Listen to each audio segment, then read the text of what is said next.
Raise your hand if you voted for anyone who works at the CDC. Raise your hand if you understand why the CDC all of a sudden controls the intimate details of your life.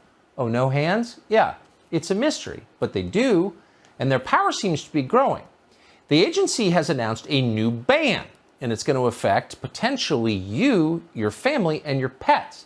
The CDC says that any dog coming from a country with a, quote, high risk for dog rabies will now be banned from entering the United States. How can they do that? Well, according to the CDC's own numbers, this ban could affect over 1 million dogs a year. The funny thing is, the risk, according to the CDC, is minuscule. Again, according to their numbers, since 2015, that's 6 years, only 4 dogs coming in from abroad, any country abroad, have tested positive for rabies. But 1 million dogs just this year will be affected by this.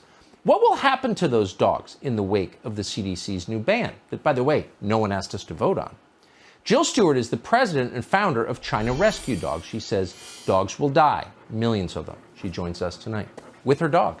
Jill, thanks so much for coming on, and we're always grateful to have a dog on screen, so thanks for that, too. Tell us what the effect of this ban will be. It will be absolutely devastating. On June 14th, unbeknownst to any of us, the CDC made a ruling for 113 countries to ban exportation for live animals to come into the United States. Absolutely heartbreaking. None of us knew about it.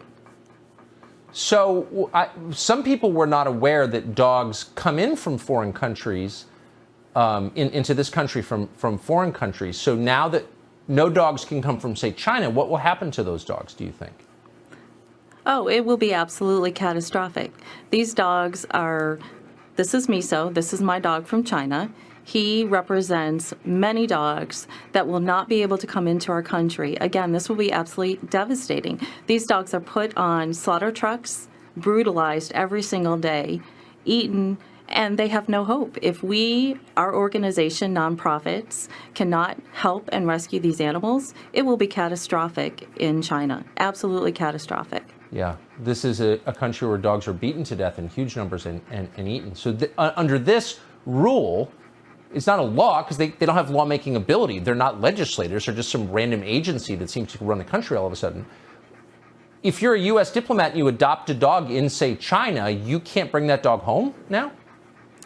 That is correct. If you have a service dog, you cannot use your service dog. If you are military and you found a pet in one of these high-risk countries and you want to bring it home, you can't bring your beloved pet home. You are stuck. There's someone in China right now who's a diplomat who can't even come home because she can't bring her dog. I mean, people who don't have dogs, don't love dogs, may not understand what that means. So I remember during Hurricane Katrina, people died rather than leave their dogs, and some of us feel the same way. What can we do about this? Is this something we can just ignore, I hope? Absolutely not. We have formed a coalition, over 100 nonprofits, attorneys, lobbyists, veterinarians, skilled, educated people.